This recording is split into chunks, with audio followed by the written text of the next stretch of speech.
Call the member for Goldstein. Thank you, Deputy Speaker. And, Deputy Speaker, I want to welcome the motion from the member for Rankin, the Shadow Treasurer, because what we saw today was the tragic reality of what confronts Labor into the future. I know he is living in the pedigree of the former member for Lilly and McMahon, those incredibly successful Labor acolytes in the tradition of making sure that they find no new tax they don't like or no new bit of spending and deficit and debt that they will not wallow themselves in. And, of course, we also saw the platform in which he seeks to audition for the role of Leader of the Opposition when the current seat seems to be basically completely absent and vacant, as demonstrated in question time today. But let's get down to the actual substance of the motion, which is something about how they think there is no plan for the economy from this government. And I've got to say, it is just complete rubbish. So if they want to sit there, rather than interjecting, the opposition want to sit there and listen to the answer. It's actually extremely straightforward. Step one in the plan is stop you getting elected.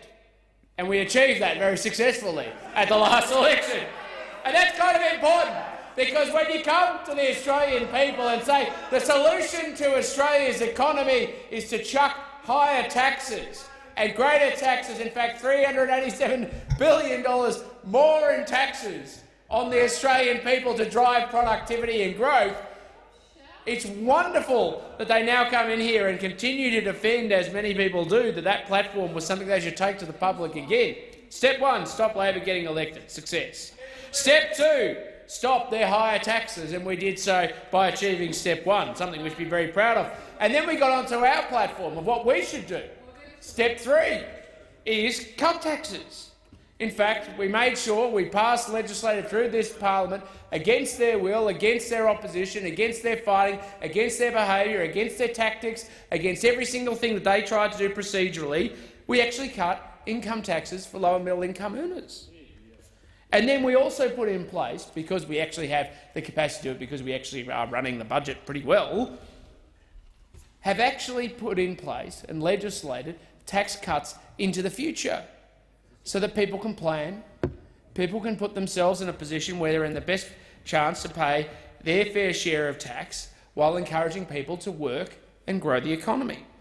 Step four, $100 billion of record investment, in fact, in infrastructure. In fact, the record of investment now is so great that the Governor of the Reserve Bank talks about capacity constraints and some of the challenges we have in being able to roll out more. Now, of course, this isn't just in isolation with us. We have to acknowledge that some of it happens with the assistance of the states. And what is the consequence of this four-step plan, this very clear plan about what we're trying to do to build the economy of the 21st century for Australia? 28 years of uninterrupted growth. I think we'll start a new list. 28 years of uninterrupted growth. One, we have maintained our AAA credit rating. Two, we're delivering a budget surplus for the first time, and certainly in many years, and certainly a long time since Labor has achieved the same.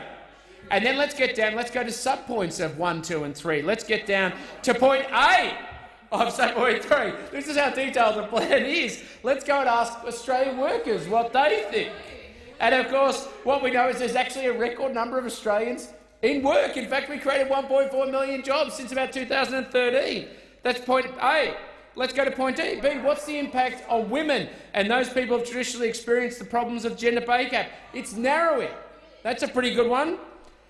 How about point 3? Let's go and ask the unemployed Australians about what they think. So with C, not 3.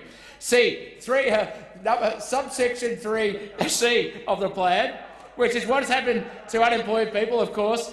There's been a reduction number of people who are dependent on welfare, as well as having record employment.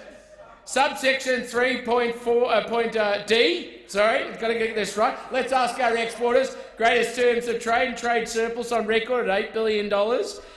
Subsection 3.E, let's go and ask small business, and of course they're getting record investment as a consequence of the tax cuts and the instant asset write-off. So what exactly is the problem? Is it a failure of comprehension about our plan. Admittedly, now I've gone through so many steps in its comprehensive detail, it might be hard for those on the other side to understand.